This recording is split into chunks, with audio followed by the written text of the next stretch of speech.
নমস্কার বন্ধুরা, আপনারা কেমন আছেন? আশা করি ভালো আছেন। আজ আমি আপনাদের শোনাবো মাতৃত্ববোধে মা। প্রতিটি নারী মানে একটা মায়ের বসবাস থাকে।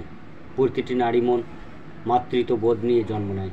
এই পৃথিবীর অনেক নারীরা মা হওয়ার সৌভাগ্য প্রাপ্ত হলেও কিছু কিছু নারী আছেন যাদের দেহে নবজাতক ফুল পরিস্ফুটিত হতে পারে না নানান কারণে।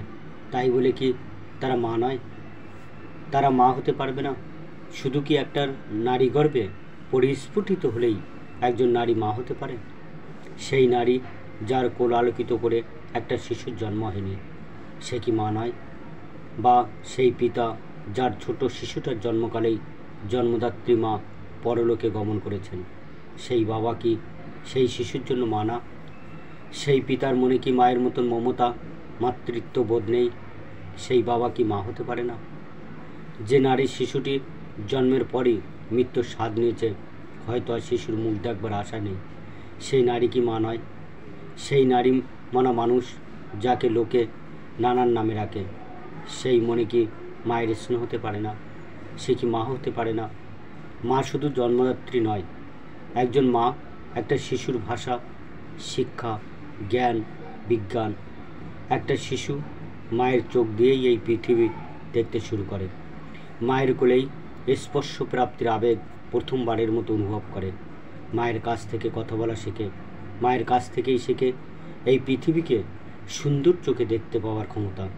একজন মাই একটি শিশুর জন্য প্রথম চিকিৎসক, শিক্ষক, বিজ্ঞান। সন্তানের সব প্রশ্ন প্রথমে মায়ের কাছেই ছুটে আসে। সকল দুঃখ মায়ের আঁচলে ঝরে। জন্মের পর এক জীবন মা তার সন্তানকে আগলে রাখে। শুধু 9 মাস পেটে ধরলেই মা হয়ে ওঠা যায় না। মাদার তেরেসাকে তো জানেন, তিনি মা হয়ে ওঠার সব থেকে সুন্দর আদর্শ। মা হতে হলে মনে মাতৃত্ব বোধ থাকতে হয়। লিঙ্গ, জাতি, ধর্ম, কর্ম, যোগ্যতা, ক্ষমতা এই সব কিছু দিয়ে মা হয়ে ওঠা হয় না। মাতৃত্ববোধে মা হয়ে জন্ম নিতে হয়। 2024 সালে চলুন একটা প্রতিজ্ঞাবদ্ধ হই নিজের জায়গা থেকে প্রতিটা মমতাময়ী মানুষকে মায়ের দরজা দেই। ঠিক তেমনই সম্মান করতে শিখি যেমন নিজের মাকে সম্মান করি। ভালোবাসা, মাতৃত্ববোধ ছড়িয়ে পুরো ভুবন জুড়ে।